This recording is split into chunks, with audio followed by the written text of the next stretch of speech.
মানুহজনৰ নাম অলখ পাণ্ডে। তেখেতক ফিজিক্সৱালা বুলি জনা যায়। তেখেত বৰ সাধাৰণ মানুহ নহয়।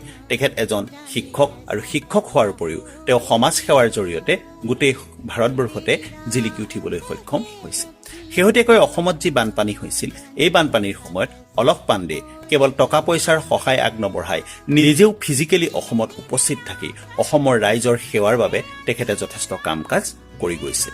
স্মৰ্তব্য যে এই ব্যক্তিজনে যিসকল দুৰ্গত ব্যক্তিক সহায় কৰিছে, তেখেতসকলৰ প্ৰতি আগবঢ়োৱা সহায় তেওঁ ভৰিত ধৰি অৰ্থাৎ চৰণ স্পৰ্শ কৰিহে সেই সহায় আগবঢ়াইছে। দ্বিতীয় কথা হ'ল, অলখ পাণ্ডেৰ জীৱনটো বৰ মসৃণ নহয়।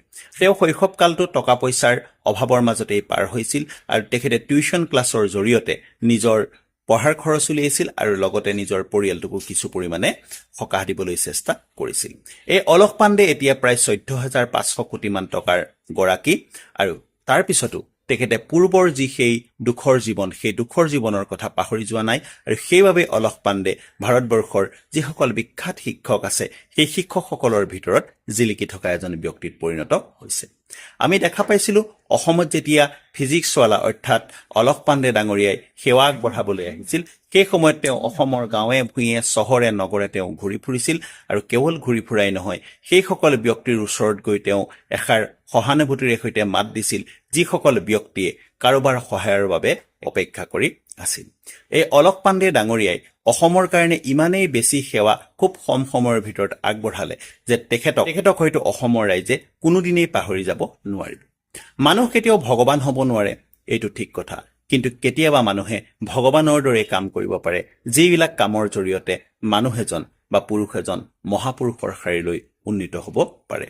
অলখ পাণ্ডে হ'ল তেনেকুৱা এজন ব্যক্তি। যি সময় বহু কোটিপতি ব্যক্তিয়ে 10 টকা পইচা দুৰ্গতসকলৰ সহায়ৰ বাবে আগবঢ়াবলৈ ইচ্ছা নকৰে, সেই সময়ত ফিজিক্সৱালাৰ নিচিনা এজন অতি ব্যস্ত মানুহে আহি তেওঁ গাঁঠিৰ দন ভাঙি ৰাইজৰ প্ৰতি সেৱা আগবঢ়োৱাই নহয়, ৰাইজৰ দুখত দুখী হ'ল আৰু ৰাইজৰ দুখত সুখী হ'ল। এনেকুৱা ব্যক্তি পাবলৈ খুবেই জটিল আৰু যিবিলাক দেশে এনেকুৱা ধৰণৰ মানুহ লাভ কৰিছে, সেই দেশবিলাকেই হৈছে প্ৰকৃত মহান দেশ। আমি বিশ্বাস কৰোঁ যে ধন্য ধন্য কলিকাল, ধন্য নৰতনুভাল, ধন্য ধন্য ভাৰতবৰী।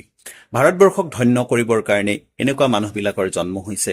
অলখ পাণ্ডেক যেতিয়া সোধা হৈছিল যে আপুনি টকা পইচা দি ৰাইজক সহায় কৰিব পাৰিলেহেঁতেন, অথচ আপুনি নিজেই আহি যে সহায় কৰিছে, এয়া আপুনি প্ৰচাৰৰ কাৰণে কৰিছে নেকি? বিনীতভাৱে অলখ পাণ্ডেই তেতিয়া উত্তৰ দিছিল যে মই যে এয়া সেৱা কৰিছোঁ, এয়া কেৱল প্ৰচাৰেই নহয়, এই প্ৰচাৰৰ লগত আৰু এটা বিশেষ কথা জড়িত আছে। আৰু 10জন ব্যক্তিয়ে যাতে দেখা পায় যে কেনেকৈ মানুহৰ সেৱা কৰিব পাৰি, কেনেকৈ মানুহৰ দুখ দুৰ্গতি হ'লে মানুহ অসুবিধাত পৰাৰ লগে লগে তেওঁলোকক সেৱা আগবঢ়াব লাগে বা সেই সেৱা আমি আগবঢ়োৱা উচিত। তেখেতে হেনো ভাৰতবৰ্ষৰ যি নতুন প্ৰজন্ম উঠি আহিছে, সেই প্ৰজন্মৰ মাজত এটা বিশেষ শিক্ষা দিছে যে কেৱল টকা পইচা থাকিলেই নহয়, সেই টকা পইচা মাজে সময়ে দান দক্ষিণাও কৰা উচিত। আৰু তেখেতে নিজেই হাতে কামে মানুহক সহায় কৰিবলৈ আহি তেখেতৰ ছাত্ৰ ছাত্ৰীসকলক এটা বিশেষ শিক্ষা দিছে। তেখেতে নিজেই ৰাইজক সেৱা কৰি ছাত্ৰ ছাত্ৰীসকললৈ এটা মেছেজ দিব বিচাৰিছে যে কেৱল টকা পইচা থাকিলেই নহয়, তোমালোকে এনেকে সেৱাৰ মনোভাৱেৰে সৈতে কাম কৰিব লাগিব। তাৰ লগতে তেখেতে ভাবে যে আজি যিজন অলখ পাণ্ডে ৰাইজৰ সহায়ৰ কাৰণে আগবাঢ়ি আহিছে, তেখেতে পঢ়ুৱা বা তেখেতৰ পৰা শিক্ষা লোৱা প্ৰতিজন ছাত্ৰ ছাত্ৰীয়ে তেনেকে ৰাইজৰ সেৱাৰ বাবে আগবাঢ়ি আহক। আমি অলখ পাণ্ডে ডাঙৰীয়ালৈ আমাৰ হৃদয়ৰ শ্ৰদ্ধা জ্ঞাপন কৰিছোঁ।